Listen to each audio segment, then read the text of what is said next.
Hello everyone, welcome to Neomentus daily contemporary issues. ఈరోజు contemporary ఇష్యూస్లో మొదటి టాపిక్ కొంచెం ఈజీ టాపిక్, సోలార్ ఎక్లిప్స్, సూర్యగ్రహణం. చాలామంది ఈరోజు సూర్యగ్రహణం అని అనుకుంటున్నారు మౌని అమావాస్య కారణంగా. సాధారణంగా సూర్యగ్రహణాలు అమావాస్య రోజు వస్తాయి, అమావాస్యలు అన్నీ సూర్యగ్రహణాలు అవ్వవు. సో ఇది గుర్తుపెట్టుకోవాలి. సో దీని మీద సంబంధించి మొదటి సూర్యగ్రహణం 2025 మార్చి 29న రానుంది. దానికి తగ్గ టైమ్స్ కూడా మీకు ఇచ్చాను. అయితే ఈ మార్చి 29న వచ్చేటటువంటి సూర్యగ్రహణం కూడా పార్షియల్, అంటే పాక్షిక సూర్యగ్రహణం అనేటటువంటిది రానుంది. సో మీ అందరికీ తెలుసు మూన్ కవర్ చేస్తుంది, అంటే భూమికి సూర్యుడికి మధ్యలో చంద్రుడు వస్తాడు. సో విజిబిలిటీ కూడా మనకి సుతక్ పీరియడ్ అనేటటువంటిది ఉండదు, అంటే పూర్తి స్థాయిలో మనకు ఉండదు, పాక్షిక సూర్యగ్రహణమే ఉంటుంది. కానీ వేరే దేశాల్లో like Bermuda, northern Brazil, Canada ఇలాంటి ప్రాంతాల్లో మనకి ఈ సూర్యగ్రహణం ఫుల్గా విజిబుల్గా ఉంటుంది. అలాగే యూరోప్లో కూడా మనకి ఫిన్లాండ్, జర్మనీ ఇలాంటి ప్రాంతాల్లో చాలా దేశాలు ఉన్నాయి, హంగేరీ, బెల్జియం ఇలాంటి చోట్ల. ఆఫ్రికాలో మొరాకోలో కనిపిస్తుంది, ఏషియాలో నార్దర్న్ రష్యా మాత్రమే కనిపిస్తుంది, అలాగే గ్రీన్లాండ్లో కూడా ఈ సూర్యగ్రహణం కనిపిస్తుంది. సో అసలు సోలార్ ఎక్లిప్స్ అంటే ఏంటంటే చాలామంది ఇది కొంచెం కన్ఫ్యూజ్ అవుతుంటారు, అందుకే చెప్తున్నాను. సూర్యుడు, భూమి, అర్త్, ఈ మధ్యలో చంద్రుడు వస్తాడు. కాకపోతే ఇక్కడ చంద్రుడు దగ్గరగా ఉండడం వల్ల సూర్యుడిని మొత్తం కప్పేసినట్టుగా సన్లైట్ని చంద్రుడు ఆపుతాడంటే. సో దీనికి సంబంధించి అమావాస్య రోజే మనకి సాధారణంగా ఈ సూర్యగ్రహణం వస్తుంది, కానీ అన్ని అమావాస్యలు కూడా సూర్యగ్రహణం కాదు. సో జనవరి 29 చాలా కన్ఫ్యూజన్ క్రియేట్ చేస్తున్నారు మీడియాలో. ఈరోజు మౌని అమావాస్య మాత్రమే, సూర్యగ్రహణం కాదు. సో ఇది మనం గుర్తుపెట్టుకోవాల్సినటువంటి విషయం. ఇక సెకండ్ టాపిక్ వచ్చేసి మనకు కొంచెం ఇంపార్టెంట్, ఎంఎస్ఎంఈస్కి సంబంధించి టీమ్ అనేటటువంటి ఇనిషియేటివ్, అంటే trade enablement and marketing initiative. Already దీనికి సంబంధించి మనకి ర్యాంప్ అనేటటువంటి ఒక ప్రోగ్రామ్ ఉంది. ర్యాంప్ అంటే raising performance of MSMEs, raising and acceleration of MSME performance, raising and accelerating MSME performance. అంటే ఏంటి, చిన్న సూక్ష్మ మధ్య తరహా పరిశ్రమల్ని ఇంకా బాగా పుష్ చేసి వాటిని గ్రోత్ వచ్చేటట్టుగా చేయడం. ఈ ర్యాంప్ ప్రోగ్రాంలో ఏం చేస్తామంటే బేసికల్గా ఎంఎస్ఎంఈస్కి కావాల్సినటువంటి మార్కెట్ యాక్సెస్, అంటే అవి ఏవైతే ప్రొడక్ట్స్ని ఉత్పత్తి చేస్తాయో ఆ ప్రొడక్ట్స్కి మార్కెట్ కల్పిస్తాం. అలాగే ఎంఎస్ఎంఈకి ఎక్కడైనా డబ్బులు కావాలని వస్తే వాటికి ఫైనాన్స్ ఇప్పిస్తాం. అలాగే ఈ ఎంఎస్ఎంఈస్కి ఎక్కడన్నా కనుక మనకి టెక్నాలజీ, అంటే నూతన సాంకేతికత వస్తే దాన్ని కూడా ఇంప్రూవ్ చేస్తాం అనమాట. దీన్ని మనము ర్యాంప్ ప్రోగ్రామ్ అని అంటాం. ఈ ర్యాంప్ ప్రోగ్రామ్ అనేటటువంటిది ప్రపంచ బ్యాంక్ సపోర్ట్ చేస్తుంది. 2022 నుంచి 2027 వరకు కూడా ఎంఎస్ఎంఈలు, భారతదేశంలో ఉన్నటువంటి చిన్న సూక్ష్మ మధ్య తరహా పరిశ్రమల తాలూకా ఉత్పాదకత, అంటే ప్రొడక్టివిటీని పెంచడానికి ఈ ర్యాంప్ ప్రోగ్రామ్ అనేటటువంటిది వరల్డ్ బ్యాంక్ సహాయంతో మన దేశంలో తీసుకొచ్చాం. ఇప్పుడు వీళ్ళే టీమ్ ఇనిషియేటివ్ అని ఉదాహరణ తీసుకొచ్చారు. టీమ్ ఇనిషియేటివ్ అంటే ఏంటి, ఎంఎస్ఎంఈ సూక్ష్మ చిన్న మధ్య తరహా పరిశ్రమలు ఏవైతే ఉన్నాయో ఇవి డిజిటల్ కామర్స్ పద్ధతులను వాడుకోవాలి, డిజిటల్ కామర్స్ పద్ధతులను వాడుకోవాలి. సో దీనికి ఒక సంస్థ ఉంది, దాని పేరు ఓఎన్డీసీ.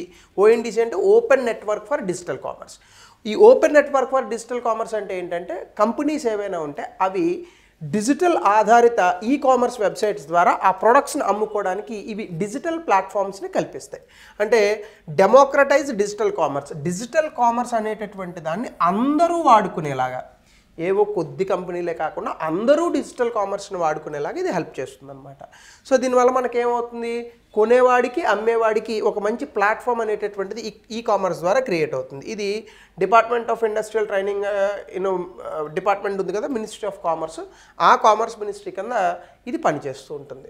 సో కాబట్టి మీరు ఇక్కడ చూస్తే ఈ టీమ్ ఇనిషియేటివ్లో ఏం చేస్తున్నామంటే మనము ఈ ఎంఎస్ఎంఈస్, చిన్న సూక్ష్మ మధ్య తరహా పరిశ్రమలు ఏవైతే ఉన్నాయో ఇవి డిజిటల్ కామర్స్ ద్వారా వాళ్ళ యొక్క వ్యాపారాన్ని పెంచుకోవడానికి మనము వాటికి ఈ డిజిటల్ కామర్స్ యాక్సెస్ని ఓఎన్డీసీ ద్వారా కల్పిస్తున్నాం.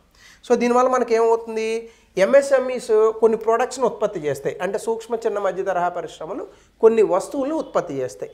ఇలా ఉత్పత్తి చేసినటువంటి వస్తువుల్ని ఎక్కువ మందికి రీచ్ అవ్వడానికి, ఎందుకంటే మీరు ఎప్పుడైనా ఆలోచించండి, ఆన్లైన్లోనే ఎక్కువ మందికి రీచ్ అవ్వగలం. ఇప్పుడు అమెజాన్లో పెడితే మొత్తం దేశం అంతటా చూస్తారు, ఇంకా గట్టిగా మాట్లాడితే ప్రపంచం అంతా చూసేటటువంటి అవకాశం ఉంటుంది. అదే మీ సందులోనో మీ ఊరిలోనో అమ్ముకున్నారనుకోండి, కొద్దిమందే కొంటారు కదా. సో కాబట్టి మార్కెట్ రీచ్ పెరిగేటటువంటి విధంగా, అలాగే మనం ఆన్లైన్లో ఎప్పుడైతే అమ్ముతామో వ్యాపారానికి అయ్యేటటువంటి కాస్ట్ కూడా తగ్గుతుంది, మార్కెట్ రీచ్ పెరుగుతుంది, కాస్ట్ తగ్గుతుంది. సో దీనికి 277 కోట్ల రూపాయలు ప్రభుత్వం ప్రకటించింది. సో ఇందులో భాగంగానే మనకి 2024-25 నుంచి 26-27 వరకు టార్గెట్ ఏం పెట్టుకున్నారంటే ఈ టీమ్ ఇనిషియేటివ్లో భాగంగా 5 లక్షల ఎంఎస్ఎంఈలకి సహాయం చేయాలి. ఇందులో 50% ఉమెన్ ఓన్ అయినటువంటి ఎంఎస్ఎంఈస్ ఉండాలి. అంటే చిన్న సూక్ష్మ మధ్య తరహా పరిశ్రమలకు మంచి సపోర్ట్ ఇస్తున్నారు. అందులోని మళ్ళీ ఉమెన్ ఎంపవర్మెంట్లో భాగంగా 50% ఆఫ్ ఎంఎస్ఎంఈస్ ఉమెన్ ఓన్ ఉండాలి. అలాగే ఇంప్లిమెంటింగ్ ఏజెన్సీ ఎవరు మనకి ఎన్ఎస్ఐసి అంటే నేషనల్ స్మాల్ ఇండస్ట్రీస్ కార్పొరేషన్ దీన్ని అమలు చేస్తుంది. ప్రతి చోట మనకి బిట్ అడగడానికి అవకాశం ఉన్నటువంటి టాపిక్. అలాగే మూడోది ఎలిజిబిలిటీ ఎవరు మనకి ఎంఎస్ఎంఈస్కి సంబంధించి ఈ చిన్న సూక్ష్మ మధ్య తరహా పరిశ్రమలకి కేంద్ర ప్రభుత్వం ఒక పోర్టల్ని తీసుకొచ్చింది. దాని పేరు ఉద్యమ్ రిజిస్ట్రేషన్. ఏ ఎంఎస్ఎంఈగా మీరు రిజిస్ట్రేషన్ అవ్వాలన్నా ఈ ఉదయం సర్టిఫికేట్ని తెచ్చుకోవచ్చు. సో కాబట్టి ఈ ఉద్యమ్ రిజిస్ట్రేషన్ ఉదయం అని కూడా అంటారు. ఈ ఉదయం రిజిస్ట్రేషన్ ఉన్నటువంటి ఎంఎస్ఎంఈస్ అయితే సర్వీస్ సెక్టార్లో ఉన్న ఎంఎస్ఎంఈస్ కూడా ఉదయం రిజిస్ట్రేషన్ ఇస్తారు. కానీ ఈ particular program team initiative service సెక్టార్లో వాళ్ళకి కన్నా మ్యానుఫ్యాక్చరింగ్ సెక్టార్లో వాళ్ళకి ఎక్కువ ఇస్తున్నారు. అంటే సర్వీస్ సెక్టార్స్కి ఇవ్వరని కాదు నా ఉద్దేశం, ఎక్కువ అవకాశం మ్యానుఫ్యాక్చరింగ్ సెక్టార్కి ఇస్తున్నారు. మీకు ఎలా తెలిసిన అడగండి. నాకు కూడా ఒక ఎంఎస్ఎంఈ రిజిస్ట్రేషన్ చేశాను నేను ఉదయం రిజిస్ట్రేషన్లో. సో నేను ఇలాంటి వాళ్ళకి ఎక్కడైనా మనకు కుదురుతుందా, ప్రభుత్వం ఏమైనా ఇన్వెస్ట్మెంట్ సహాయం వస్తుందంటే సర్వీస్ సెక్టార్ని మేము ఎక్కువగా పుష్ చేయట్లేదు సార్, మీరు మ్యానుఫ్యాక్చరింగ్ సెక్టార్ అయితే చెప్పండి, మేము ఖచ్చితంగా మీకు ఫండింగ్ వచ్చేలా చేస్తామని చెప్పి చెప్పారనమాట. సో అందులో భాగంగా నాకు తెలుసు. సో మ్యానుఫ్యాక్చరింగ్ సర్వీస్ సెక్టర్ రెండు చోట్ల ఇస్తారు, బట్ ఎక్కువగా మ్యానుఫ్యాక్చరింగ్ని ప్రపోజ్ చేస్తున్నారు. అయితే చిన్న సూక్ష్మ మధ్య తరహా పరిశ్రమలు కదా, చిన్న సూక్ష్మ పరిశ్రమలకి ఇక్కడ అలౌడ్ ఉంది కానీ మీడియం ఎంటర్ప్రైజెస్కి లేదు. అంటే ఎంఎస్ఎంఈలో ఈ ఎంకి లేదు. Small and micro small and medium enterprises, micro and small ఎంటర్ప్రైజెస్కి టీమ్ ఇనిషియేటివ్ని వర్తింపజేస్తున్నారు కానీ మీడియం ఎంటర్ప్రైజెస్కి ఇవ్వట్లేదు. ఇది మనకి ఖచ్చితంగా ఎగ్జామినేషన్లో అడిగేటటువంటి క్వశ్చన్. ఆఫ్ కోర్స్ ఓఎన్డీసీ గురించి కూడా చెప్పారు. ఇక మూడోది యూనిక్ ట్యాక్స్ ఎగ్జంప్షన్స్. మన దేశంలో సిక్కిం రాష్ట్రంలో ఇన్కమ్ ట్యాక్స్ లేదు, చాలామందికి తెలియదు ఇది. అలాని ఇప్పుడు మనం సిక్కిం వెళ్ళిపోయి ఇన్కమ్ ట్యాక్స్ని తీసేసుకోవచ్చా సార్ అని అనుకుంటే తీసుకోవచ్చు. మీరు అక్కడ అమ్మాయిని ఎవరినైనా పెళ్లి చేసుకోని ఉండాలి. సో ఆ రకంగా ఒకవేళ మీరు అబ్బాయిలు అయితే కాకుండా ఇక్కడ అమ్మాయిలు అయితే అక్కడ అబ్బాయిలను పెళ్లి చేసుకుని ఉండాలి. అప్పుడు ఇన్కమ్ ట్యాక్స్ ఎగ్జంప్షన్ ఉంటుంది. సో ఇది ఎలా వచ్చింది బేసికల్గా అంటే ఇండిపెండెంట్ కింగ్డమ్ ఉండేది. అంటే ఇండియాలో మెర్జ్ అవ్వక ముందు నమ్గ్యాల్ డైనస్టీ అనేటటువంటి ఒక రాచరికం కనుసన్నల్లో సిక్కిం రాష్ట్రం ఉండేది. అది ఒక ఇండిపెండెంట్ రాష్ట్రం, స్వతంత్ర కలిగినటువంటి ఒక స్టేట్ అది. అయితే తర్వాత 1950లో ఇండో సిక్కిం ట్రీటీ అనేటటువంటి ఒక ట్రీటీతో ఇండియా ప్రొటెక్టరేట్గా మారింది. ఇండియా ప్రొటెక్టరేట్ అంటే ఏంటి, భారతదేశం దాన్ని రక్షిస్తుంది. సో దానికి స్వయం ప్రతిపత్తి ఉంది. 1950లో భారతదేశం దాన్ని రక్షిస్తుంది. అంటే defence sector, foreign affairs, communication సంబంధించి ఇండియన్ గవర్నమెంట్ చూసుకుంటుంది. మిగతా internal affairs of the Sikkim అంతా కూడా సిక్కిమే చూసుకునేది. కానీ 1975లో సిక్కిం పూర్తి స్థాయి భారతదేశంలో రాష్ట్రంగా మారింది. అది 22వ భారతదేశ రాష్ట్రంగా మారింది. అయితే ఆ రోజు సిక్కింకి మనము స్పెషల్ ప్రొవిజన్స్ ఇచ్చాం, కాన్స్టిట్యూషన్లో స్పెషల్ ప్రొవిజన్స్ ఇచ్చాం. ఏంటి స్పెషల్ ప్రొవిజన్స్ అంటే 371F, అదే ఆంధ్ర తెలంగాణకైతే 371D స్పెషల్ ప్రొవిజన్స్ ఉన్నాయి. సో అలా సిక్కింకి మనము 371Fలో స్పెషల్ ప్రొవిజన్స్ ఇచ్చాం. ఏంటి ఆ స్పెషల్ ప్రొవిజన్స్ మీరు కనుక చూస్తే, సిక్కింకి డిస్టింక్ట్ ఐడెంటిటీ అంటే చాలా ప్రత్యేకమైనటువంటి గుర్తింపు ఉన్నది. సో దీన్ని కాపాడాలి. 2 ట్యాక్స్ బెనిఫిట్స్ ఇవ్వాలి. అంటే సిక్కింలో ఉన్నటువంటి ప్రజలకు పన్నులకు సంబంధించి కొన్ని ప్రయోజనాలను కల్పించాం. ఆ రోజు నుంచి ఈ రోజు వరకు ఇవి కంటిన్యూ అవుతున్నాయి. దీనికి సంబంధించి సిక్కిం ఇన్కమ్ ట్యాక్స్ మాన్యువల్ 1948, అంటే సిక్కిం పూర్తి స్థాయి రాష్ట్రంగా భారతదేశంలో రాకముందే ఈ మాన్యువల్ ఉంది వాళ్ళకి. దాన్ని కంటిన్యూ చేయాలనేటువంటి ఒక చిన్న కండిషన్ వచ్చింది. సో ఇందులో ఏమవుతుందంటే గవర్న్డ్ ట్యాక్సేషన్ ఇన్ సిక్కిం, అంటే 1975 ముందు ఈ చట్టం ద్వారా సిక్కింలో ట్యాక్సేషన్ పన్నుల విధానం అనేటటువంటి ఉండేది. ఇందులో ఇంటిగ్రేషన్ తర్వాత కూడా, అంటే భారతదేశంలో పూర్తి స్థాయి రాష్ట్రంగా కలిసిన తర్వాత కూడా ఇందులో ఉన్న చాలా ప్రొవిజన్స్ని కంటిన్యూ చేస్తున్నారు. ఆ ప్రొవిజన్స్ ఏంటి అని కనుక మీరు చూస్తే, సో తర్వాత కాలంలో కొత్త చట్టాలు వచ్చాయి. 2008 ట్యాక్స్ లా చేంజెస్ సెక్షన్ 10(26)AAA ప్రకారం కనుక మీరు చూస్తే ఇన్కమ్ ట్యాక్స్ సిక్కింలో ఎవరు కట్టాల్సినటువంటి అవసరం లేదు. అంటే వాళ్ళు ఎంత ఆదాయం సంపాదించినా వాళ్ళ ఆదాయ పన్ను కట్టాల్సినటువంటి అవసరం లేదు. బహుశా ఈ కారణం చేతేమో సిక్కిం ఇప్పుడు చాలా ఉన్నతమైనటువంటి స్థితిలో ఉంది. అట్ ద సేమ్ టైం మీరు కనుక చూస్తే Sikkim is the first organic state in India. So చాలామంది కొంతమంది మేధావులు చెప్తూ ఉంటారు, ఈ ఇన్కమ్ ట్యాక్స్ అసలు తీసేస్తే భారతదేశపు జీడిపి 10-12% వెళ్ళేటటువంటి అవకాశం ఉంది అని చెప్పేసి. చాలామంది ఏమంటారంటే అట్లా చేస్తే కనుక విపరీతమైన ద్రవ్యోల్బణం పెరుగుతుందని కూడా అంటారు. మరి సిక్కింలో ద్రవ్యోల్బణం ఏం పెరగలేదే. సో కాబట్టి పన్నులు తగ్గిస్తే అదేం ప్రమాదకరం కాదు అనేటటువంటి ఒక ఆలోచన సిక్కింని మనం ఎగ్జాంపుల్గా తీసుకొని చెప్పచ్చు. అందులో భాగంగా మీరు చూస్తే సిక్కిం ఇండివిజువల్ ఇన్కమ్ ట్యాక్స్ నుంచి exempted, especially with in the state. అలాగే సెక్యూరిటీ ఇంట్రెస్ట్ ఇవేవి వాళ్ళు కట్టాల్సిన అవసరం లేదు. గట్టిగా మాట్లాడితే వాళ్ళు అసలు పాన్ కార్డు కూడా తీసుకోక్కర్లేదు. ఇప్పుడు ఫర్ ఎగ్జాంపుల్ మనం కనుక స్టాక్ మార్కెట్లో డబ్బులు పెడుతున్నాం అనుకోండి, ఖచ్చితంగా మన పాన్ కార్డ్ డీటెయిల్స్ ఇవ్వాలి. సిక్కింలోంచి ఎవరన్నా ఇన్వెస్ట్మెంట్స్ పెడుతున్నారు అనుకోండి, పెట్టుబడులు, వాళ్ళు అసలు పాన్ కార్డ్ ఇవ్వాల్సిన అవసరం లేదు. సో మ్యూచువల్ ఫండ్స్ అలాగే ఇన్వెస్ట్మెంట్స్ పెట్టేటప్పుడు అసలు పాన్ కార్డ్ ఇవ్వాల్సిన అవసరం లేదు. సో ఇలా ఎగ్జామ్టెడ్ ఫ్రమ్ ఇన్కమ్ ట్యాక్స్ ఇచ్చాం. దాంతోపాటుగా ఓల్డ్ ఇండియన్ సెటిలర్స్, సుప్రీంకోర్టు కూడా ఒక జడ్జిమెంట్ ఇచ్చింది. ఓల్డ్ ఇండియన్ సెటిలర్స్ ఇనీషియల్గా ఏం చేశారంటే నాన్ సిక్కిం సెటిలర్స్, అంటే సిక్కిం కాకుండా సిక్కింకి వెళ్ళి స్థిరపడినటువంటి వ్యక్తులు ఎవరైతే ఉన్నారో వాళ్ళకి ట్యాక్స్ బెనిఫిట్స్ ఇవ్వలేదు. అంటే ఇప్పుడు ఫర్ ఎగ్జాంపుల్ మనం ఉన్నాం, ఈ వీడియో చూసిన తర్వాత వెంటనే సిక్కిం వెళ్ళిపోయి సిక్కింలో స్థిరపడిపోయి అక్కడ నుంచి ట్యాక్స్ బెనిఫిట్స్ కొట్టాలని అనుకున్నాం. అలాంటి వాళ్ళకి సిక్కింలో ట్యాక్స్ బెనిఫిట్స్ ఇవ్వలేదు. సో వీళ్ళందరూ సుప్రీంకోర్టుకి వెళ్ళారు. తర్వాత సుప్రీంకోర్టు ఏం చెప్పిందంటే అలా కాదు, సిక్కింలో ఎవరు ప్రజలు ఉంటే వాళ్ళందరికీ కూడా మీరు ట్యాక్స్ బెనిఫిట్స్ అనేటటువంటివి ఇవ్వాలి అని చెప్పింది. కానీ దీన్ని మిస్యూజ్ చేస్తారనేటటువంటి ఉద్దేశంతో ఓల్డ్ సెటిలర్కి ఇచ్చారు. అయితే ఇప్పుడు ఏమవుతుంది, Sikkim women married to Sikkim men after 2008 2008 తర్వాత ఎవరైనా కనుక Sikkim women married to non Sikkim men, అంటే ఇప్పుడు సిక్కింలో ఉన్నటువంటి ఆడవాళ్ళని ఎవరైనా వెళ్ళి పెళ్లి చేసుకుంటే వాళ్ళకి కూడా ట్యాక్స్ ఎగ్జంప్షన్స్ ఉన్నాయి. అంతే తప్ప సిక్కింలో వెళ్ళి సింపుల్గా నివసిస్తే ట్యాక్స్ ఎగ్జంప్షన్ ఇవ్వరు. సో ఆ రకంగా ఇప్పటికీ కూడా సిక్కింలో ఇన్కమ్ ట్యాక్స్ ఎగ్జంప్షన్స్ అనేవి ఉన్నాయి. ఇది ఇండియా మొత్తం వస్తే బాగుండేది. సో కరెంట్ స్టేటస్ కనుక మీరు చూస్తే ఇన్కమ్ ట్యాక్స్ ఎగ్జంప్షన్ ఉంది, పాన్ కార్డ్ తీసుకోవాల్సిన అవసరం లేదు. దీని కారణంగా చాలా అద్భుతమైనటువంటి ఆర్థిక అభివృద్ధి అనేటటువంటి జరుగుతుంది. అంతేకాకుండా సిక్కింలోకి చాలా అద్భుతమైనటువంటి పెట్టుబడులు కూడా వస్తున్నాయి. మరి ఒకవేళ ఇన్కమ్ ట్యాక్స్ని కనుక మనం ఇండియాలో అబాలిష్ చేస్తే ఖచ్చితంగా మనకి కూడా అలాంటి ఎగ్జామ్షన్స్ అన్నీ వచ్చి బాగా ఇన్కమ్ పెరిగి జనాలందరికీ మంచి డబ్బులు వస్తాయి కాబట్టి డెఫినెట్గా ఎంజాయ్ చేస్తారు లైఫ్ని. సో ఎక్కువ కొనుగోలు చేస్తారు రకరకాల వస్తువులు. సో సప్లై పెరుగుతుంది, దానివల్ల జీడిపి పెరిగే అవకాశాలు ఉన్నాయి. సో దీని మీద మీ అభిప్రాయం ఏంటో ఒకసారి చెప్పండి. అంటే నిజంగా ఇన్కమ్ ట్యాక్స్ ఎగ్జామ్ చేస్తే మీరు హ్యాపీయే కదా, కమెంట్ సెక్షన్లో తెలపండి. అలాగే ఇంకా నాలుగో టాపిక్ వచ్చేసి ఈరోజు ఆంధ్రప్రదేశ్కి సంబంధించినటువంటి ఏటికొప్పాక బొమ్మలు. ఇవి అనకాపల్లి జిల్లాలో ఈ ఏటికొప్పాక బొమ్మలు ఎన్నో తరాలుగా తయారు చేస్తున్నారు. సో ఏటికొప్పాక బొమ్మలు ఈ మధ్య కాలంలో January 26 ఆంధ్రప్రదేశ్కి సంబంధించినటువంటి ట్యాబ్లు ఒకటి January 26 రిపబ్లిక్ డే నాడు ఢిల్లీలో డిస్ప్లే కూడా చేసాం ఏటికొప్పాక బొమ్మలకు సంబంధించి. సో ఇవి ఏటికొప్పాక బొమ్మలు ఇలా ఉంటాయి, చాలా స్మూత్గా ఉంటాయి, చిన్నప్పుడు మనం అందరం ఆడుకునే ఉంటాం. సో మీరు కనుక ఒకసారి చూస్తే ఆంధ్రప్రదేశ్లో ఎకో ఫ్రెండ్లీ, ఇవి పర్యావరణానికి ఏమాత్రం ఇబ్బంది కలిగించినటువంటి ఏటికొప్పాక బొమ్మలు. ఇవి రిపబ్లిక్ డే పరేడ్ రోజు చాలా ఎక్కువగా జనాలను ఆకర్షించాయి. అయితే ఇందులో కనుక మనం వెళ్తే ఇది 400 సంవత్సరాల నుంచి ఏటికొప్పాక బొమ్మలు అనేటటువంటి ఉన్నాయి. ఇది ఏటికొప్పాక అనే విలేజ్ ఉంది మన అనకాపల్లి జిల్లాలో, అక్కడే తయారు చేస్తారు. ఇవి ఒక రకమైనటువంటి వుడ్ నుంచి తీసుకుంటారు, దాని పేరు అంకుడు వుడ్.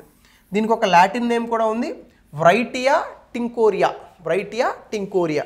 ఇది చాలా సాఫ్ట్ టెక్స్చర్ ఉంటుంది. అంటే ఈ చెక్కను పట్టుకొచ్చి మీరు ఇలా పామితే అసలు చాలా సాఫ్ట్గా ఉంటుంది అనమాట. సో దాంతోనే ఈ ఏటికొప్పాక బొమ్మలు అనేటటువంటివి తయారు చేస్తారు. ఇది ఫుల్లీ ఎకో ఫ్రెండ్లీ.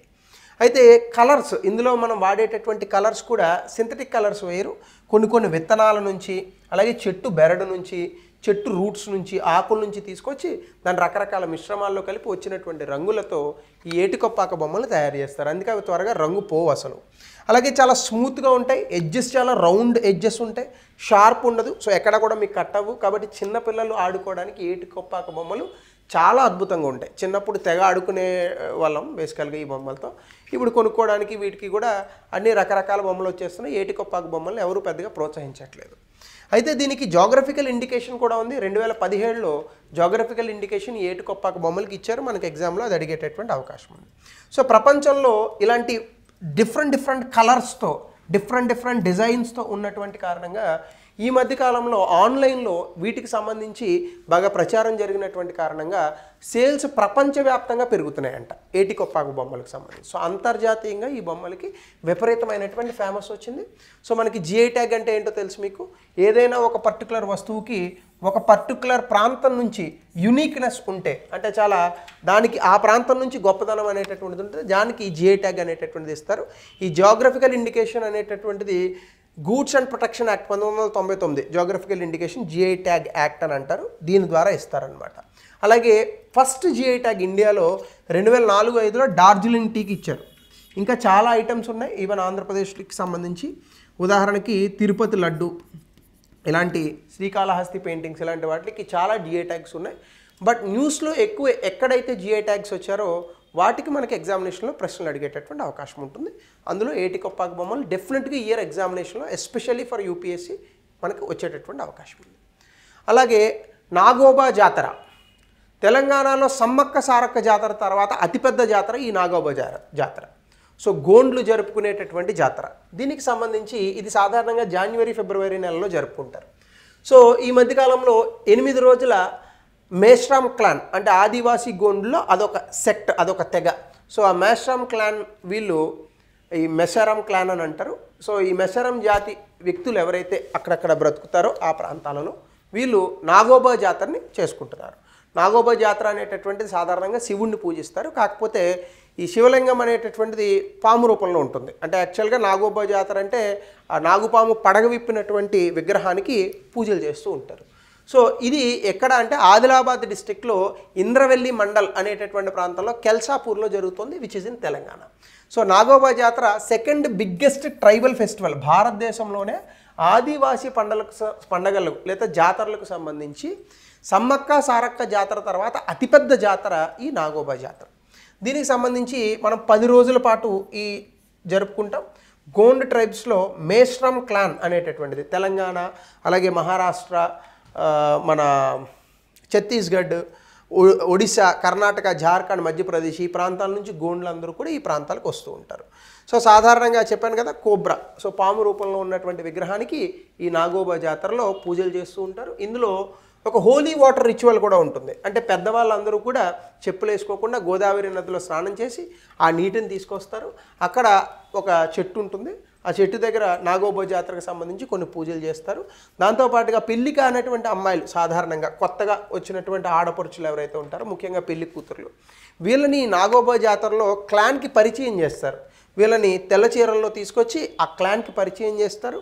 ముఖ్యంగా పెద్దగా ఈ జాతర జరిగేటటువంటి సమయంలో, బాగా పెద్దగా జాతర జరిగేటటువంటి సమయంలో కాస్త ఆడవాళ్ళు, పెళ్ళైనటువంటి ఆడవాళ్ళు ఈ పిల్లలు ఎవరైతే ఉన్నారో అంటే యంగ్ గర్ల్స్ ఎవరైతే ఉన్నారో వీళ్ళని క్లాన్కి పరిచయం చేస్తారు. బహుశా వాళ్ళకు వచ్చినటువంటి ఆచార వ్యవహారాల్లో ఇలా పరిచయం చేయడం వల్ల వాళ్ళకి పెళ్లి సంబంధాలు అవి కుదిరేటటువంటి అవకాశాలు ఉంటాయేమో, నాకు కూడా తెలియదు పూర్తిగా. Maybe this is my thought. So దీనికి సంబంధించి ఫుల్ ప్లెడ్జ్డ్గా ఈ యంగ్ గర్ల్స్ అంటే ఈ కొత్తగా వచ్చినటువంటి పెళ్లి కూతుర్లు ఎవరైతే ఉన్నారో వీళ్ళని ఆ క్లాన్లోకి అంటే ఆ తెగలోకి ఈ నాగోబా జాతరలో ఇంట్రడ్యూస్ చేసిన తర్వాత ఆ తెగలోకి ఆహ్వానిస్తారు. పూర్తి స్థాయిలో వాళ్ళు తెగలో భాగస్వాములుగా అవుతారనమాట. సో ఇది గోండ్ ట్రైబల్కి సంబంధించినటువంటి నాగోబా జాతర. దాంతోపాటుగా ఇందులో ఒక డ్యాన్స్ ఉంటుంది, ఇది కూడా ఎగ్జామ్లో అడిగే అవకాశం ఉంది. దాని పేరు గుసాది డ్యాన్స్. ఇది ఒక special dance. Gond tribal dancers ఈ డ్యాన్స్ని పెర్ఫామ్ చేస్తారు నాగోబా జాతరలో. న్యూస్లో చాలా ఎక్కువగా వస్తుంది, ఎగ్జామినేషన్లో కూడా మనకు అడగడానికి చాలా అవకాశం ఉంది. అలాగే ఇంకా last topic for today, wetland accredited cities. మనకి 1971లో రామ్సార్ కన్వెన్షన్ అనేది ఒకటి వచ్చింది. సో వెట్లాండ్స్ చిత్తడి నేలలను ఉంటాయి, వీటిని కాపాడుకునేటటువంటి ఉద్దేశంతో ప్రపంచవ్యాప్తంగా ఉన్నటువంటి దేశాలన్నీ కలిపి ఈ వెట్లాండ్ కన్వెన్షన్లు పట్టుకొచ్చారు. అందులో మొట్టమొదటి భారతదేశ నగరాలు వెట్లాండ్ సిటీ ఎక్రిడిషన్ అనేటటువంటి సర్టిఫికేషన్ పొందాయి. ఆ రెండు ఏంటి, ఇండోర్ అండ్ ఉదయపూర్, ఈ 2 నగరాలకి వచ్చింది. అసలు ఏంటి వెట్లాండ్ సిటీ ఎక్రిడేషన్ అంటే, ఇది ఒక conservation of natural or human made wetlands. అంటే స్వహతాగా వచ్చినటువంటి ప్రకృతి ద్వారా వచ్చినటువంటి చిత్తడి నేలలు కావచ్చు, మనిషి సృష్టించినటువంటి చిత్తడి నేలలు కావచ్చు, వీటిల్ని సంరక్షించినందుకు గాను ఈ వెట్లాండ్ సిటీ ఎక్రిడేషన్ అనేటటువంటిది ఇస్తారనమాట. ఇది Ramsar convention conference of parties meeting 2015లో జరిగింది. అప్పుడు ఈ ఎక్రిడేషన్ సర్టిఫికేషన్ అనేటటువంటిది వచ్చింది. ఇది ఇప్పుడు ఇండోర్ అండ్ ఉదయపూర్కి వచ్చింది. ఇక్కడ బేసికల్గా ఉద్దేశం ఏంటంటే చిత్తడి నేలలు ఏవైతే ఉన్నాయో వాటిని అద్భుతంగా కాపాడాలి. అలాగే ముఖ్యంగా అర్బన్ వెట్లాండ్స్ అంటే గ్రామీణ ప్రాంతాల్లో కాకుండా పట్టణ ప్రాంతాల్లో ఉన్నటువంటి సరస్సులు ఇట్లాంటి వాటిని మనం కాపాడుకోవాలి. దీనివల్ల సుస్థిర సామాజిక అలాగే ఆర్థిక అభివృద్ధి వస్తుందని మన ఎన్వైర్మెంటలిస్టులు అందరూ చెప్తున్నారు. కాబట్టి so we have to conserve the wetlands in urban areas. అందుకే ఇది సిటీస్కి మాత్రమే ఇస్తున్నారు అవార్డుని, ఈ ఎక్రిడేషన్ని. అలాగే వ్యాలిడిటీ దీనికి 6 years ఉంటుంది. తర్వాత కూడా ఈ ఎక్రిడేషన్ రావాలి అంటే వాళ్ళు చెప్పినటువంటి కొన్ని క్రైటీరియాస్ని ఆ పర్టికులర్ సిటీస్ ఫాలో అవ్వాలి. అప్పుడు మాత్రమే ఎక్రిడేషన్ వల్ల రెన్యువల్ చేసేటటువంటి అవకాశం ఉంటుంది. సో ఇది సిటీస్లో ఎక్సెప్షనల్ వెట్లాండ్ కన్జర్వేషన్ అంటే మనకున్నటువంటి సరస్సులు ఇలాంటి ప్రాంతాలను ఏవేవైతే వెట్లాండ్స్ ఉంటాయో వాటిని చాలా అద్భుతంగా మనము కాపాడినందుకు గాను ఎక్రిడేషన్ సర్టిఫికేట్ అనేటటువంటి ఇస్తారు. సో ఇది సాధారణంగా పట్టణ ప్రాంతాల్లో వెట్లాండ్స్ తాలూకా ఇంపార్టెన్స్ని చెప్తూ ఉంటుంది. అలాగే సిటీస్ 6 ఇంటర్నేషనల్ క్రైటీరియా, ఇందులో 6 క్రైటీరియాలు ఉంటాయి. ఈ క్రైటీరియాలను రామ్సర్ కన్వెన్షన్స్లో భాగంగా మనము దీన్ని ఫాలో అవ్వాల్సి ఉంటుంది. అలా 6 క్రైటీరియాలని ఫుల్ఫిల్ చేసిన వాళ్ళకి ఎక్రిడేషన్ అనేటటువంటిది ఇస్తారు. సో COP 13 సమ్మిట్ నుంచి కూడా 17 దేశాల నుంచి ఇప్పటి వరకు 74 సిటీస్ ఈ ఎక్రిడేషన్ పొందే. అందులో భారతదేశంలో 2 సిటీస్ ఉన్నాయి. దురదృష్టం ఏంటంటే దక్షిణ భారతదేశం నుంచి ఒక సిటీ కూడా లేదు అందులో, especially the Hyderabad, Bengaluru kind of cities. So ఇవి accreditation for the Ramsar convention wetland city ఎక్రిడేషన్కి సంబంధించినటువంటి టాపిక్స్. సో ఇవి the important news which are in news papers and PIB today. ఇంకా కొత్త టాపిక్స్తో ఇంకా బెటర్గా మనం చేసేటటువంటి ప్రయత్నం చేద్దాం. రేపటి నుంచి మనకు ఒక కొత్త సర్ప్రైజ్గా మీకు ఎగ్జామినేషన్కి పనికొచ్చేటటువంటి విధంగా ఒక పర్టికులర్ పాయింట్ని యాడ్ చేస్తున్నాను. అది మీకు రేపు తెలుస్తుంది. So wait till tomorrow. Thank you.